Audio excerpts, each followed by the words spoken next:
हम माना करत कहाँ बानी, बाटे तुहरे लागत रल जवानी।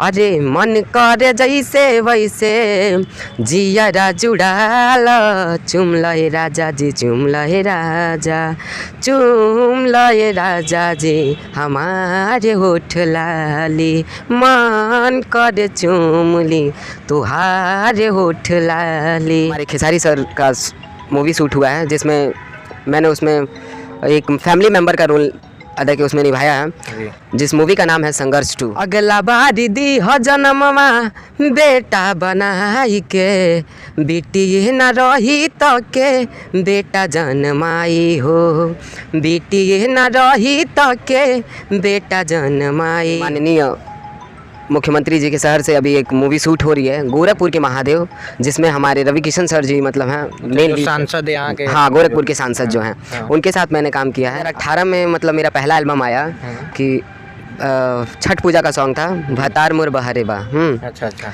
उसके बाद से उस पर कोई उतना रिस्पांस नहीं आया, और अश्लील भी चल रहे हैं क्योंकि अश्लील देखने वाली पब्लिक है, और मैं चाहता हूं कि मतलब इस चीज़ को ज़्यादा उभारा ना जाए। यहीं से अगर हम लोग क्लोज कर लें, क्योंकि हमारे हाथ में है, हमारे सिंगर और एक्टरों के हाथ में है, अगर हम लोग इस चीज़ को ज़्यादा बढ़ावा चढ़ावा देंगे तो ज़्यादा ये अश्लीलता बढ़ती जाएगी। जब मैं स्कूल वगैरह में गाने लगा और हमारे फैमिली को पता चला, हमारे मम्मी और पापा को जब पता चला कि मतलब कि हमारा लड़का कुछ अच्छा कर रहा है, तो उन्होंने मेरा वहीं से सपोर्ट करना स्टार्ट कर दिया। नमस्कार, मैं हूं सनी शर्मा और आप देख रहे हैं इंडिया न्यूज वर्ल्ड। अभी मैं गोरखपुर में मौजूद हूं, जो कि पंत पार्क है। यहाँ पे हमको एक भोजपुरी इंडस्ट्री से जुड़े एक्टर से मुलाकात हुई है। सबसे पहले तो मैं उनसे आपको मिलवाऊंगा और उनसे परिचय जानूंगा। आपका क्या नाम है, पूरा नाम? सबसे पहले तो मैं इंडिया न्यूज़ वर्ल्ड को सबसे पहले मैं नमस्कार करना चाहता हूं, और हर हर महादेव सभी को देखने वालों को। और मैं एक्टर एंड सिंगर पवन उजाला, मैं कुशीनगर से बिलोंग करता हूं। आपने भोजपुरी फिल्म इंडस्ट्री में काम करते हैं, तो आपने कब सबसे पहला कदम रखा था इसमें, और कैसे लगा कि हमको भोजपुरी दुनिया में काम करना चाहिए? सर सबसे पहले तो मतलब 2018 में मतलब मेरे अंदर वो हुई कि मतलब काश हम भी गाना वगैरह स्टार्ट करना शुरू कर देते अब। तो मैं गाता तो बहुत पहले से था, क्लासिकल मतलब सॉन्ग वगैरह गाता रहता था स्कूल वगैरह में। बट 2018 में मतलब मेरा पहला एल्बम आया कि छठ पूजा का सॉन्ग था भतार मुर बहरे बा। अच्छा अच्छा। उसके बाद से उस पर कोई उतना रिस्पांस नहीं आया। कुछ व्यूज़ अच्छे खासे मिले, बट उतना कुछ रिस्पांस नहीं आया। फिर धीरे धीरे मैंने बोला कि मतलब कोशिश करने वालों की कभी हार नहीं होती। मैं कोशिश करता गया और आज आप लोग की बदौलत यहाँ तक पहुँचा हूँ। अभी आप किन किन एक्टरों के साथ में काम कर चुके हैं और किन फिल्मों में काम कर चुके हैं, थोड़ा सा बताने का प्रयास करें। सर अभी तो फ़िलहाल अभी बहुत जल्द एक शूट हुई है हमारे गोरखपुर में ही, हमारे खेसारी सर का मूवी शूट हुआ है, जिसमें मैंने उसमें एक फैमिली मेम्बर का रोल अदा के उसमें निभाया है, जिस मूवी का नाम है संघर्ष 2। अच्छा। और अभी हमारे माननीय मुख्यमंत्री जी के शहर से अभी एक मूवी शूट हो रही है गोरखपुर के महादेव, जिसमें हमारे रवि किशन सर जी मतलब हैं मेन सांसद यहाँ के। हाँ, गोरखपुर के सांसद जो हैं, उनके साथ मैंने काम किया है। अभी वो अभी शूट चल रहा है उसका। अच्छा। तो आप थोड़ा सा जो गाना आपने कभी गाया हो, आपका कुछ गाना मुझे गुनगुनाइए, थोड़ा दर्शकों को सुनाइए। सर सबसे पहले तो मैं ये बताना चाहूँगा कि कुछ दिन पहले और अभी भी खुद मतलब ऐसा कुछ चल रहा था कि काफ़ी लोग ये चाहते थे कि मतलब बेटी होने पे काफ़ी लोगों को मतलब थोड़ा अजीब सा फील होता था। हर लोग इंसान चाहता था कि काश मेरा मतलब जो है कि मतलब बेटा होता, बेटी ना होती। तो बेटियों को हीन भावना से देखा जाता है। तो मैं ऐसे ही मैं बैठा था, तो मैंने सोचा कुछ मतलब इस पे लिखना चाहिए, दर्शकों को कुछ बताना चाहिए। तो मेरा एक सॉन्ग आया था जिसमें लड़की बोलती है अगला बारी दी हो जन्मवा बेटा बनाई के, बेटी न रही तो के बेटा जन्माई हो, बेटी न रही तो के बेटा जन्माई हो। ये मेरा सॉन्ग। जैसे कि आपने सुना कि बेटी न रही तो कि बेटा जन्माई हो, जैसे कि इन्होंने एक संदेश देने का काम किया है कि बेटी अगर जो नहीं रहेगी तो इस दुनिया की उत्पत्ति कैसे होगी और इस दुनिया का विकास कैसे होगा। अगर जो बेटियां नहीं रहेगी तो बेटे कैसे पैदा होंगे।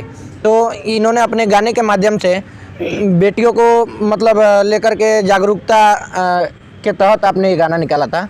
और कोई ऐसा गाना हो जो कि आपने भोजपुरी में और गाया हो? सर अभी आज से लगभग 3-4 दिन पहले एक मेरा सॉन्ग आया है जी जी, सुनाइए उसको भी। जिसमें लड़की की लाइन रहती है, हम माना करत कहाँ बानी बाटे तुहरे लागत रल जवानी, अरे मन करे जैसे वैसे जियरा जुड़ाल, चुम लहे राजा जी चुम लहे राजा, चुम लहे राजा जी हमारे होठ लाली, मन करे चुमली तुहारे होठ लाली। अच्छा, आप जो गाना गाए हैं अश्लीलता को लेकर के लगातार आवाज़ उठते हैं, तो क्या आपको लगता है कि ये गाना अश्लील है जो गाए हैं अभी? सर यहाँ तक मतलब मुझे लगता है कि ये अश्लील नहीं है, इसलिए क्योंकि मतलब काफ़ी अश्लील सॉन्ग चल रहे हैं और मैं उन सब विवादों में रहना नहीं चाहता हूँ। मतलब आपके कहने का मतलब कि ये जो गाना आपने गाया एक पति पत्नी के ऊपर गाया, हाँ, गाना को गाया है, बस वही चीज़ है। हाँ, तो ये अश्लील से हटके है? अश्लील से हटके ही है क्योंकि हर चीज़ एक पर्दे के अंदर होता है, जी, ठीक जी, है। जी। तो हम चाहते हैं कि मेरा जहाँ तक उम्मीद है कि मेरी जितने भी मतलब एल्बम्स आए जी, वो सारे कुछ अपने मतलब पर्दे के अंदर जो चीज़ है वहाँ उसको बनाए रखा जाए और जो पब्लिक के सामने दिखाने वाला उसको सामने दिखाया जाए। लगातार कहा जाता है कि भोजपुरी दुनिया में जो भी बड़े बड़े स्टार्स हैं, जैसे कि आपने खेसारी के साथ भी काम किया हुआ है, अभी रवि किशन के साथ काम कर रहे हैं, और पवन सिंह, ये लोग लगातार अपने गाने को लेकर के विवादों को लेकर के चर्चा में बने रहते हैं। तो क्या लगता है आपको कि अश्लील गाना इन्होंने ही शुरुआत किया था या अभी जो नए आ रहे हैं लोग, ये लोग अश्लीलता कर रहे हैं, पहले से अश्लीलता है? देखिए अब क्या हम बताएं, मतलब अश्लीलता तो बहुत पहले से स्टार्टिंग हो चुकी है, जो कि हमारे बहुत पहले से स्टार्टिंग भोजपुरी इंडस्ट्री में अश्लीलता हो चुकी हैं। ऐसा नहीं करना चाहिए था, लेकिन मैं चाहता हूं कि अगर जो चीज़ें पुरानी चीज़ें हो चुकी हैं अब हम लोग उस चीज़ को सुधारने की कोशिश करें, ना कि हम लोग वाद विवाद करके उस चीज़ को ज़्यादा से ज़्यादा फैलाएं। तो दो अर्थी गाना लोग गाते हैं, दो अर्थी गाना मतलब कहने का मतलब ये है कि दो अर्थी गाना है, आदमी को समझ में आता है, लेकिन आदमी समझ नहीं पाता है कि ये दो अर्थी गाना है। जो भी चीज़ें जैसे राधे श्याम रसिया जो गाना गाए थे एक बार कि बहिया में कसी के सैया, ऐसे कुछ गाना था उनका, तो वो गाना दो अर्थी था, लेकिन उस पर भी बहुत सारा विवाद हुआ था। इसको लेकर के क्या कहना चाहेंगे आप? सर मैं बोला तो हूँ कि मतलब पुरानी चीज़ों को लेकर के ज़्यादा विवादित नहीं रहना चाहिए, क्योंकि अब हम लोग को आगे जो पीढ़ी हमारी आ रही है उस चीज़ को हम लोग सुधारने की कोशिश करें, अच्छे काम करें और अच्छे गाने आए, और मार्केट में अच्छे गाने भी बजते हैं, ऐसा नहीं है, बहुत से सॉन्ग अच्छे बजते हैं और अश्लील भी चल रहे हैं, क्योंकि अश्लील देखने वाली पब्लिक है। और मैं चाहता हूँ कि मतलब इस चीज़ को ज़्यादा उभारा ना जाए, यहीं से अगर हम लोग क्लोज कर लें, क्योंकि हमारे हाथ में है, हमारे सिंगर और एक्टरों के हाथ में है, अगर हम लोग इस चीज़ को ज़्यादा बढ़ावा चढ़ावा देंगे तो ज़्यादा ये अश्लीलता बढ़ती जाएगी। अच्छा, पब्लिक की यानी कि अश्लीलता जब पसंद करती है तो गायक अश्लील गाना गाना पसंद करते हैं, मतलब जो पब्लिक ढूंढती है वही गायक लोग देने का प्रयास करते हैं।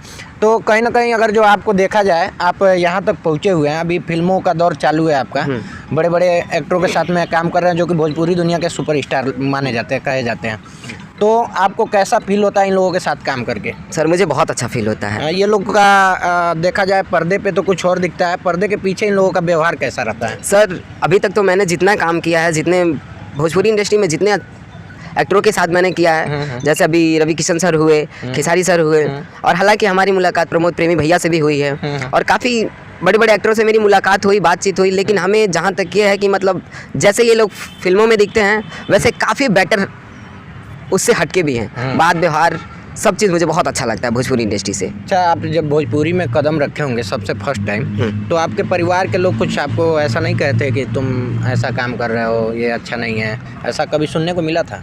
सर सुनने को तो मिला था, लेकिन जैसे कि मतलब मैं जब स्टार्टिंग किया था, गिल्टी महसूस होता होगा ना, गांव के लोग तो बहुत कुछ कहते होंगे, ऐसा तो सबके जीवन में एक बार हाँ होता है। ऐसा तो होता है, लेकिन हम बोलते हैं ना किसी अच्छाइयाँ के पीछे काफ़ी लोग बुराइयाँ ढूंढते रहते हैं। हाँ। तो मैं जब स्टार्टिंग किया था थोड़ी मोड़ी प्रॉब्लम्स आई थी, ज़्यादा नहीं, लेकिन बट जब मैं स्कूल वगैरह में गाने लगा और हमारे फैमिली को पता चला, हमारे मम्मी और पापा को जब पता चला कि मतलब कि हमारा लड़का कुछ अच्छा कर रहा है, तो उन्होंने मेरा वहीं से सपोर्ट करना स्टार्ट कर दिया। अच्छा। और जब वहाँ से जब माँ बाप का सपोर्ट मिलता है तो जानते ही हैं सब कुछ अच्छा होता है। तो अभी आप आगे भोजपुरी में क्या लेकर के आना चाहते हैं, लोगों को क्या संदेश देना चाहते हैं कि लोग भोजपुरी दुनिया में आएँ तो कैसे मतलब कदम रखें? जैसे नए लोग आते हैं, भटक जाते हैं, वो 2 दिन में चाहते हैं कि सुपरस्टार बन जाएं, रातों रात गा करके, उन लोगों के लिए क्या कहना चाहते हैं?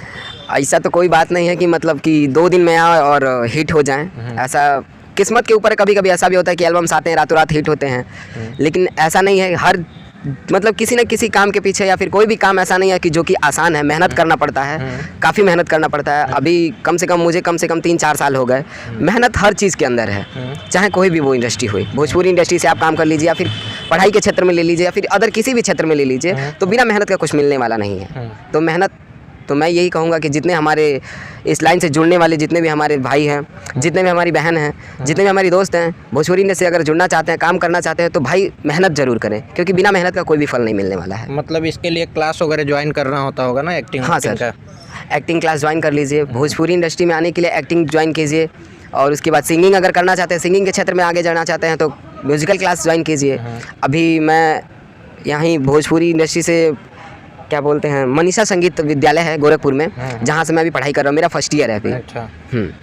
तो आप देख रहे थे पवन उजाला हमारे साथ मौजूद थे, भोजपुरी इंडस्ट्री से बिलोंग करते हैं, मतलब भोजपुरी इंडस्ट्री में ये काम कर रहे हैं, बड़े बड़े एक्टरों के साथ काम कर रहे हैं। तो आप देख रहे थे इंडिया न्यूज़ वर्ल्ड, और बहुत बहुत धन्यवाद। जय हिंद।